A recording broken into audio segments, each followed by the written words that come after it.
Hello students, आज हम 10th class का साइंस का मिड टर्म पेपर सॉल्व करेंगे, जिसका हम पार्ट बी सॉल्व करेंगे, जिसमें केमिस्ट्री आती है। अगर आपने फर्स्ट पार्ट नहीं देखा वीडियो का तो डिस्क्रिप्शन में लिंक है, आप जाके देख सकते हैं, जिसमें हमने बायोलॉजी को सॉल्व किया है। चलिए केमिस्ट्री का पेपर हम सॉल्व करना शुरू करते हैं। क्वेश्चन नंबर 1 की तरफ चलते हैं। क्वेश्चन नंबर 1 एक एमसीक्यू है, जो ये कहता है कि A student in laboratory uses a universal indicator and note that solution shows the pH value of 3. What does it indicate? एक स्टूडेंट ने लेबोरेटरी में यूनिवर्सल इंडिकेटर का यूज किया और देखा कि जिस सॉल्यूशन पर उसने टेस्ट किया है उसका पीएच वैल्यू 3 है। तो इससे हमें क्या पता चलता है? ऑप्शन ए, सॉल्यूशन न्यूट्रल है। ऑप्शन बी, सॉल्यूशन थोड़ा सा स्ट्रांगली बेसिक है।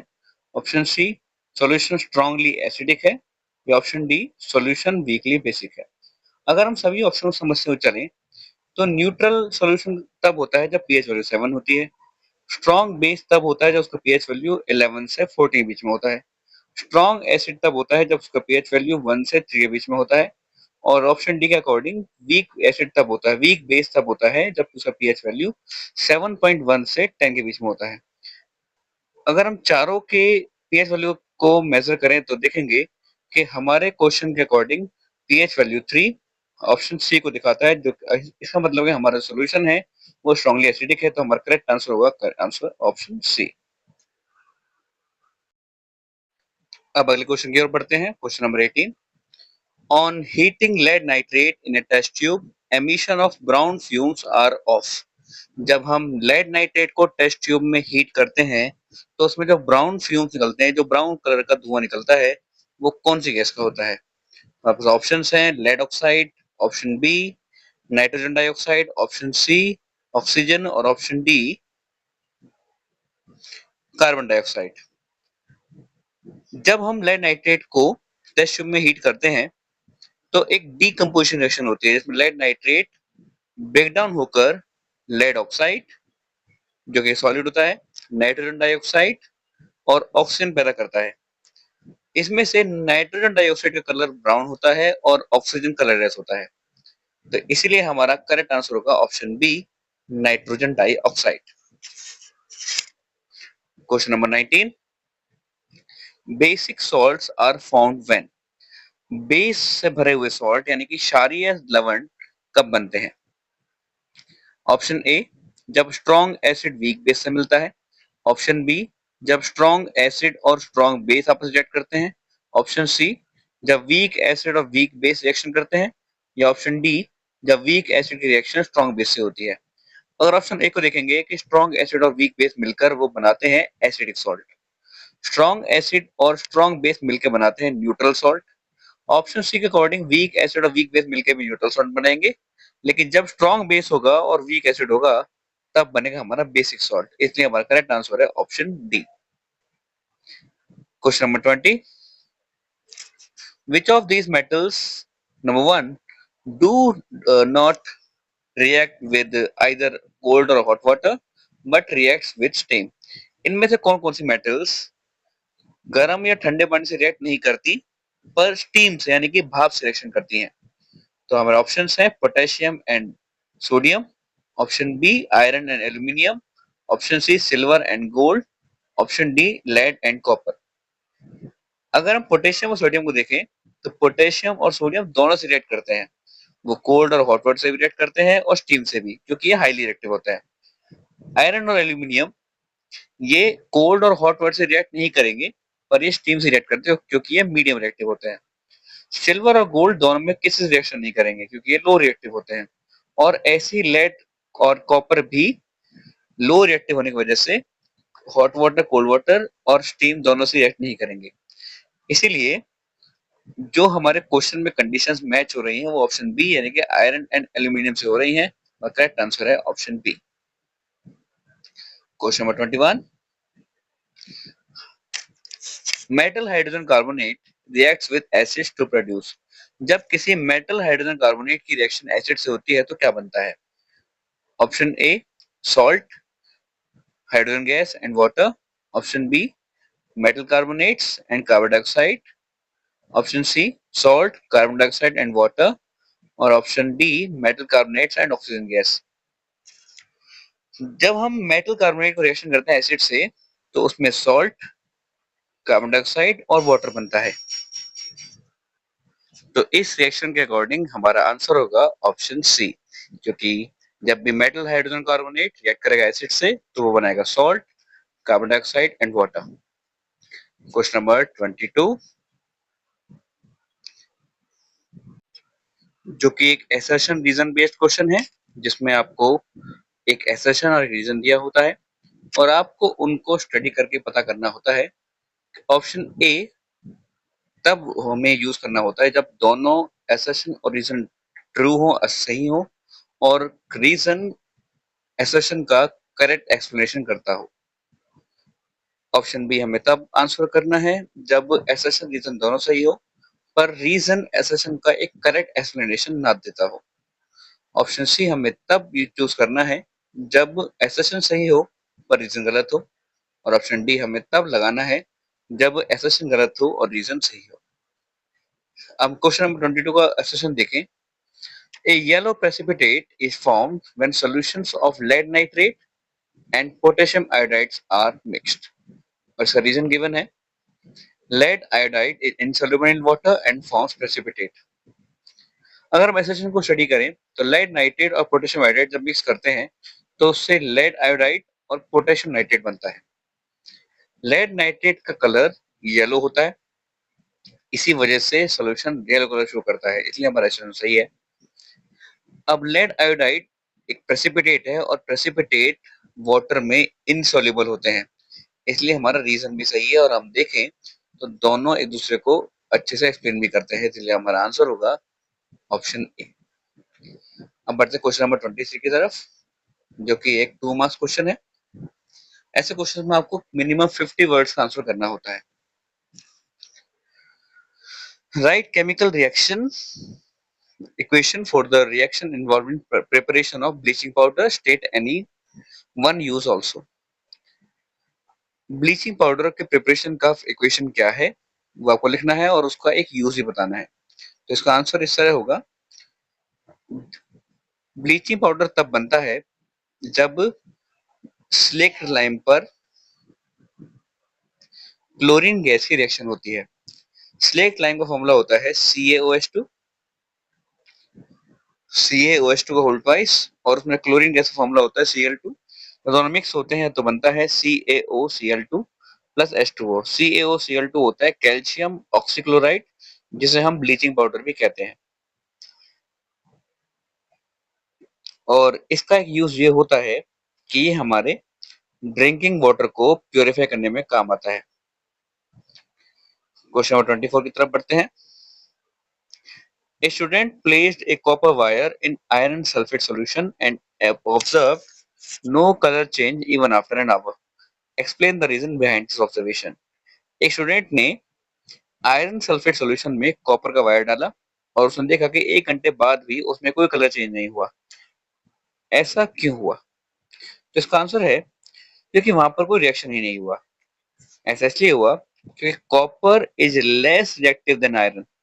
कॉपर आयरन से कम रिएक्टिव है और मेटल रिएक्टिविटी सीरीज के अकॉर्डिंग एक less reactive metal more reactive metal को उसके सॉल्यूशन से डिस्प्लेस नहीं कर सकती, जबकि इसका उल्टा पॉसिबल है, एक मोर रिएक्टिव लेस रिएक्टिव को डिस्प्लेस कर सकता है।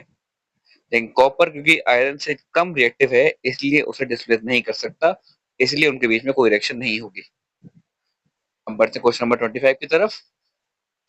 A student in the science lab diluted a solution of hydrochloric acid with water under supervision of science teacher। एक स्टूडेंट ने साइंस टीचर की सुपरविजन में हाइड्रोक्लोरिक एसिड को डाइल्यूट किया। इससे जुड़े कुछ क्वेश्चंस हैं।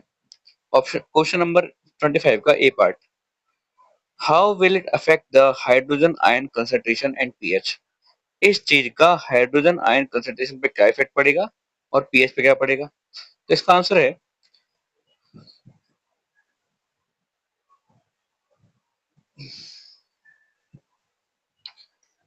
हाइड्रोजन आयन कंसंट्रेशन कम हो जाएगा क्योंकि एसिड अब वाटर के लार्जर अमाउंट में फैल जाएगा, लेकिन इसका पीएच वैल्यू इंक्रीज हो जाएगा, जिससे जिससे इसका पीएच, क्योंकि पीएच जितना कम होता है उतना एसिडिक होता है, तो पीएच वैल्यू बढ़कर ये थोड़ा वीक एसिड हो जाएगा।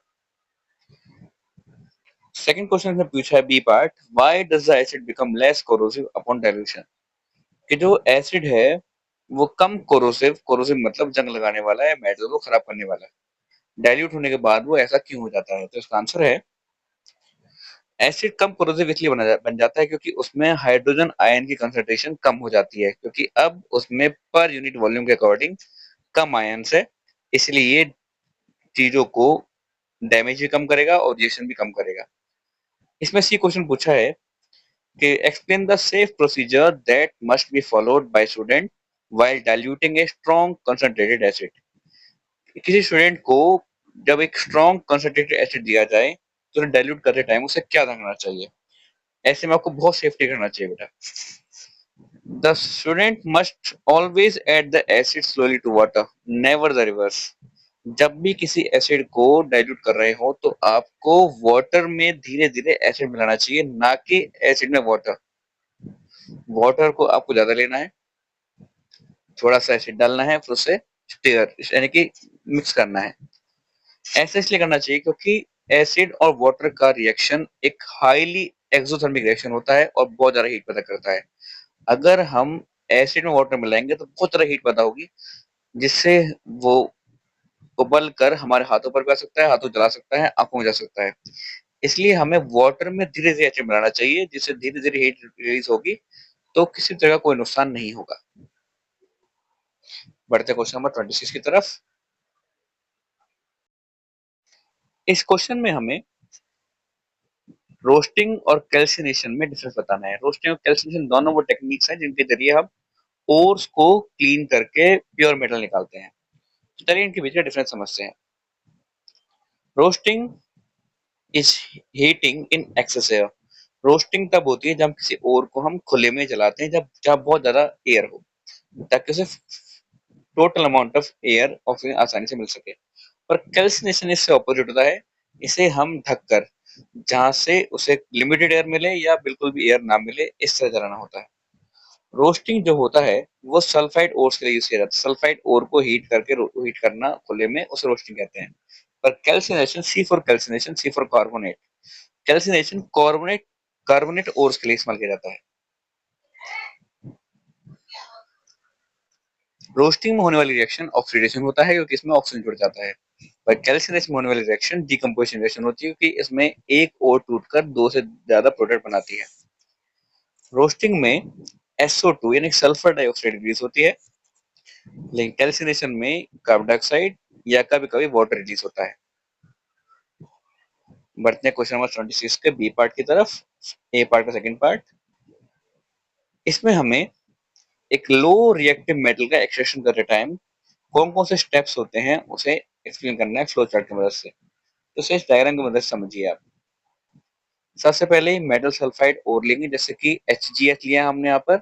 HgS होता है, Hg होता है मरकरी, मरकरी सल्फाइड। इसको हम रोस्ट करेंगे क्योंकि ये सल्फाइड और है, सल्फाइड और को रोस्ट किया जाता है। ऐसा करने से मरकरी और में से मरकरी ऑक्साइड निकल जाएगा, और अगर भी वो प्योर है तो डायरेक्ट निकाल लेंगे। अगर वो अभी भी प्योर नहीं है तो उसे हम कोक से रिएक्ट करेंगे। कोक कोक होता है 99.9% कार्बन होता है उसके अंदर। ऐसा करने से वो रिड्यूस हो जाएगा और उसमें से ऑक्सीजन निकल जाएगा और वो प्योर मेटल हमें मिल जाएगा। बढ़ते क्वेश्चन नंबर 26 के बी पार्ट की तरफ। एक टेक्नीशियन थर्मिट रिएक्शन का यूज करके एक टूटे हुए स्टील जॉइंट को जोड़ता है एक मशीन के अंदर। तो फर्स्ट पार्ट को बताना है कि ये रिएक्शन मेटल पार्ट जोड़ने में कैसे मदद करती है। तो इसका आंसर है, थर्मिट रिएक्शन एक एल्यूमिनोथर्मिक प्रोसेस होता है जो हाईली एक्सोथर्मिक रिडक्शन एक मेटल ऑक्साइड का एल्यूमिनियम से करवाता है। अब इसमें ये रिएक्शन बहुत ज्यादा हीट पैदा करती है, जिसमें टेम्परेचर 2500 डिग्री सेल्सियस तक पहुंच जाता है, जिससे जो आयरन पैदा होता है वो पिघले हुए फॉर्म में, मेल्टेड फॉर्म में रिलीज होता है। ये मोल्टेन आयरन जो टूटा हुआ स्टील जॉइंट होता है उसके गैप को फिल कर लेता है और ठंडा होने के बाद सॉलिड हो जाता है और टूटे हुए पार्ट आपस में कंबाइन हो जाते हैं, जुड़ जाते हैं। आपको इस सेक्शन का एक केमिकल रिएक्शन देना है, इक्वेशन देना है। तो इसका इक्वेशन है Fe2O3 प्लस 2Al, जिससे रिलीज होगा आयरन लिक्विड फॉर्म में, क्योंकि ये मोल्टेड हो जाता है, मेल्ट हो जाता है, पिघल जाता है, और रिलीज होगा एल्यूमिनियम ऑक्साइड Al2O3। तीसरा क्वेश्चन में पूछा है why is aluminium preferred over zinc और कॉपर इन दिस केस। इस कंडीशन में एल्यूमिनियम ही क्यों लिया जाता है, जिंक और कॉपर क्यों नहीं लिया जाता? तो इसका आंसर ये है कि एल्यूमिनियम इसलिए लिया जाता है क्योंकि ये जिंक और कॉपर से ज्यादा रिएक्टिव है। इसका मतलब ये है कि एल्यूमिनियम एक ज्यादा बेहतर रिड्यूसिंग एजेंट है और आयरन ऑक्साइड को आसानी से रिड्यूस कर सकता है और बहुत ज्यादा हीट पैदा कर सकता है वेल्डिंग प्रोसेस के लिए। अब हम बढ़ते हैं क्वेश्चन नंबर 27 की तरफ। क्वेश्चन नंबर 27 भी कहता है in an experiment black copper oxide is heated while hydrogen gas is passed over it. A reddish brown solid forms and water vapors condenses on the cooler part of the test tube. एक experiment में black copper oxide को heat किया गया और जब उसके अंदर hydrogen gas pass की गई और उसके अंदर एक रेडिश ब्राउन सॉलिड जो कि कॉपर है वो बन गया और वाटर वेपर्स टेस्ट ट्यूब के जो ठंडा हिस्सा था उसमें इकट्ठे हुए। तो आपको इस रिएक्शन का एक बैलेंस केमिकल रिएक्शन इक्वेशन लिखना है और साथ में आपको बताना है कि ये रेडॉक्स रिएक्शन क्यों है। तो इसका पहला क्वेश्चन का आंसर है बैलेंस केमिकल इक्वेशन में हम कॉपर ऑक्साइड को लिखेंगे CuO प्लस उसमें हाइड्रोजन गैस H2 और दोनों मिलने से बनेगा कॉपर कॉपर प्लस में H2O वाटर। और ये रेडॉक्स रिएक्शन इसलिए है क्योंकि आप देखेंगे कि इसमें कॉपर ऑक्साइड इसने ऑक्सीजन रिलीज किया है, कॉपर बना है, और हाइड्रोजन ने ऑक्सीजन गेन किया है और वाटर बना है H2O। तो यहाँ पर ऑक्सीडेशन और रिडक्शन दोनों हुआ है। यहाँ पर कॉपर ऑक्साइड का रिडक्शन हुआ है और हाइड्रोजन का ऑक्सीजन हुआ है। अब इसी क्वेश्चन का सी पार्ट देखिए। इसी रिएक्शन में आपको अब ऑक्सीडाइजिंग एजेंट और रिड्यूसिंग एजेंट पहचानना है। इस तरह के क्वेश्चन एग्जाम में कई बार पूछ लिए जाते हैं, तो आप ध्यान समझना इस चीज को। कॉपर ऑक्साइड के पास ऑक्सीजन था, रिएक्शन होने के बाद वो खत्म हो गया, उस पर से हटकर H2O पर चला गया, हाइड्रोजन पर चला गया। तो यहाँ पर इसका रिडक्शन हुआ है। अगर कॉपर ऑक्साइड का रिडक्शन हुआ है तो उस रिडक्शन कराने वाला कोई ना कोई जरूर होगा, तो वो होगा हाइड्रोजन H2। जिसका रिडक्शन हुआ है उससे ऑपोजिट वाला ऑक्सीडाइजिंग एजेंट होता है और जिसका रिडक्शन हुआ है, जिसका ऑक्सीडेशन हुआ है, उससे ऑपोजिट वाला उसका रिड्यूसिंग एजेंट होता है। इसीलिए ऑक्सीडाइजिंग एजेंट है कॉपर ऑक्साइड क्योंकि इसने हाइड्रोजन को ऑक्सीजन दिया है, और रिड्यूसिंग एजेंट है H2 यानी कि हाइड्रोजन। हमेशा ऑक्सीडाइजिंग एजेंट और रिड्यूसिंग एजेंट हमारे रिएक्टेंट्स में होते हैं, प्रोडक्ट में कभी नहीं होते हैं। अब डी पार्ट में आपको पहचानना है किसका ऑक्सीडेशन हुआ है और किसका रिडक्शन हुआ है। ये तो बहुत ईजी है। कॉपर ऑक्साइड के बाद ऑक्सीजन था, रिएक्शन होने के बाद नहीं रहा, तो यहाँ पर इसका रिडक्शन हुआ है, इसलिए हमारा ऑक्सीडाइज सब्सटेंट हाइड्रोजन होगा और रिड्यूस सब्सटेंट कॉपर ऑक्साइड होगा। बढ़ते क्वेश्चन नंबर 28 की तरफ। क्वेश्चन नंबर 28 ए का first part, explain the formation of lithium oxide Na2O with help of electron dot structure। यहाँ पर एक मिस्टेक है, ये Na2O सोडियम ऑक्साइड होगा ना कि लिथियम ऑक्साइड, तो हम इसका सोडियम ऑक्साइड के हिसाब से करेंगे। सोडियम ऑक्साइड का जो फॉर्मेशन होता है वो एक आयनिक बॉन्ड होता है, क्योंकि सोडियम इलेक्ट्रॉन डोनेट करता है और ऑक्सीजन उन्हें गेन करता है। तो सोडियम इलेक्ट्रॉन डोनेट करके पॉजिटिव बन जाता है और ऑक्सीजन इलेक्ट्रॉन लेकर नेगेटिव बन जाता है। दो सोडियम एटम अपने अपने एक सिंगल वैलेंस इलेक्ट्रॉन को लूज करके एक ऑक्सीजन एटम को दे देते हैं, जिससे इस तरह का एक फॉर्मेशन बनता है। यही इसका इलेक्ट्रॉन डॉट स्ट्रक्चर है। ये फॉर्मेशन में दो Na पॉजिटिव आयन और एक O2 नेगेटिव आयन होता है और ये दोनों के दोनों आपस में स्ट्रॉन्ग इलेक्ट्रोस्टैटिक अट्रैक्शन के जरिए जुड़े रहते हैं, इसलिए इसे आयनिक बॉन्ड कहते हैं। बढ़ते क्वेश्चन नंबर 28 ए का second part, why ionic compounds conduct electricity in molten और aqueous state but not in solid state. कि आयनिक कंपाउंड्स पिघले हुए या पानी में घुले हुए स्टेट में ही इलेक्ट्रिसिटी कंडक्ट करते हैं पर सॉलिड स्टेट में नहीं करते, ऐसा क्यों? इसका सिंपल आंसर है, आयनिक कंपाउंड्स सॉलिड स्टेट में इसलिए इलेक्ट्रिक कंडक्ट नहीं करते क्योंकि उन सॉलिड स्टेट में उनके आयन एक रिजिड फॉर्मेशन में फिक्स रहते हैं और मूव नहीं करते, और जब तक आयंस मूव नहीं करेंगे तब तक इलेक्ट्रिसिटी पास नहीं होगी। वहीं दूसरी ओर जब ये मोल्टन या एक्वा स्टेट में होते हैं तब इनके आयंस मूव कर रहे होते हैं और वो फ्रीली इलेक्ट्रिक चार्ज को अपने ऊपर कैरी करके मूव कर सकते हैं, इसलिए वो इजीली इलेक्ट्रिसिटी कंडक्ट कर सकते हैं। बढ़ते हैं क्वेश्चन नंबर 28 बी का first part. Why is aluminium oxide considered an amphoteric oxide, explain with example. Aluminium oxide को एम्फोटेरिक ऑक्साइड क्यों कहते हैं, एग्जांपल के साथ बताइए। एम्फोटेरिक ऑक्साइड होता है वो ऑक्साइड जो एसिड और बेस दोनों से रिएक्ट करे, तो एल्यूमिनियम ऑक्साइड एक तरह का एम्फोटेरिक ऑक्साइड होता है क्योंकि ये एसिड और बेस दोनों से रिएक्ट करता है। एसिड से रिएक्ट करने पर ये बेस की तरह बिहेव करता है और बेस से रिएक्ट करने पर ये एसिड की तरह बिहेव करता है। देखिए पहले पार्ट में पहला example, aluminium oxide Al2O3 plus में 6HCl हाइड्रोक्लोरिक एसिड जो सबसे पावरफुल एसिड होता है, दोनों रिएक्शन होने पर बनता है सॉल्ट AlCl3 और वाटर। ये रिएक्शन एसिड के साथ थी, और जब इसी को हम रिएक्ट कराते हैं सोडियम हाइड्रोक्साइड के साथ जो कि एक पावरफुल बेस होता है, एक स्ट्रॉन्ग बेस होता है, जब बनता है NaAl2, ये भी एक तरह का सॉल्ट होता है और बनता है H2O यानी वाटर। इस तरह बेस रिएक्ट करता है और एसिड और बेस दोनों से रिएक्ट करने की वजह से ही इसे हम एम्फोटेरिक ऑक्साइड कहते हैं। बढ़ते हैं क्वेश्चन नंबर 28 बी का second part. Why hydrogen gas is not evolved when metal reacts with nitric acid. जब मेटल नाइट्रिक एसिड रिएक्ट करता है तो हाइड्रोजन गैस क्यों नहीं निकलती है। जब भी कोई मेटल किसी एसिड से रिएक्ट करता है तो वो सॉल्ट और H2 गैस प्रोड्यूस करता है, पर नाइट्रिक एसिड में थोड़ा सा केस अलग हो जाता है क्योंकि नाइट्रिक एसिड HNO3 एक स्ट्रॉन्ग ऑक्सीडाइजिंग एजेंट होता है। इसमें जैसे ही हाइड्रोजन रिलीज होती है वो तुरंत उस हाइड्रोजन गैस को ऑक्सीडाइज करके वाटर बना देता है और खुद नाइट्रोजन ऑक्साइड में रिड्यूस हो जाता है।